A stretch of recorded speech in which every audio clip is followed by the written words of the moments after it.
Hey, this is Professor Ken. Thanks for joining me. I like to spend a couple minutes to show you how to set up your admin on a Wix website. So let me share my screen with you here and give you some basic background information on how you can do that. So if you have your website, and I'm using my professorken.us website, you can easily access your settings on the top bar here, the top menu bar. So you can see when I hit settings, the drop down menu comes up and there's a lot of options here to help you manage your site. So I want to focus in on the roles and permissions. So I'll click this button here, roles and permissions, and that will open up another box that will help guide you through the steps to create roles and permissions. So you can see here, I'm a main contributor. I actually own the site, and you can see here it says owner. But if I want to add a contributor, now I'll hit add contributor and it'll open up another box which allows you to invite contributors. So in this particular case, I'm going to put my info email here for my eknlinks company, and now it's actually set up so that we could send an invitation. Now there are different roles and permissions that you can give an admin and to help you manage the site. The first one is an admin. And basically, an admin has full access to the site, but it can't edit payment info. It can't duplicate the site. It can't edit, delete the site. So that's a wonderful tool for someone that you want to help create and better manage your site and to build out your site. So if you make someone an admin, all you need to do is click this button here, and then you want to check can publish the site, because if you do work on the site, you do want to publish it so it's out there on the web and it's live.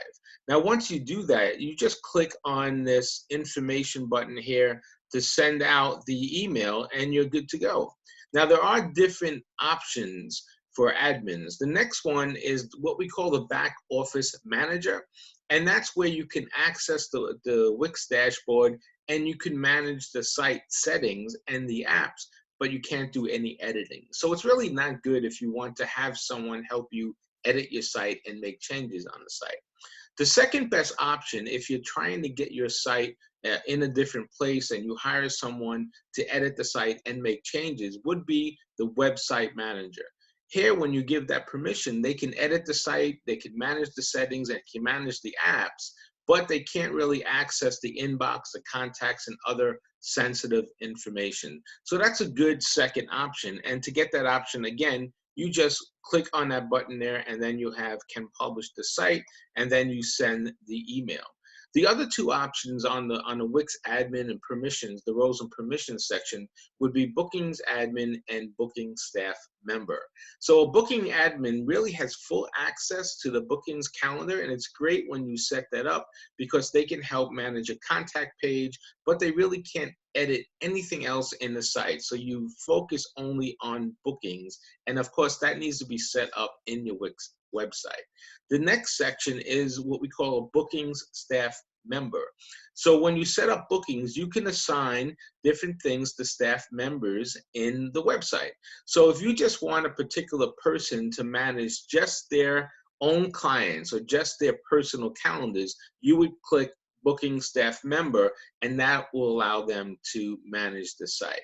So in this particular case, all I want to do here is allow admin to the site, and then I'll come over here and I'll just send that email, and you can see what will happen. The invite was sent, and then that email is right here as an admin, and that will be pending acceptance on the other side. So you have to accept that on the other side in order for it to be approved. So whoever you send the email to has to accept it, and then that will come back to you to let you know that that person that you sent the email to has accepted the roles and permissions. That's really all you have to do. It just takes a minute or two to set that up. There is an info section for Wix, and you can see this info section really breaks down the roles and permissions and gives you a great overview of what you need to see when you give a role and permission to someone. And as you drill down to the rest of it, it breaks it down even further. And that could be found at support.wix.com. Just type in roles and permissions. It will take you right to that page. But if you pause the video, you can get the link right here. So that's how easy it is to set up an admin. This is Professor Ken. Thanks for joining me, and I'll see you out there.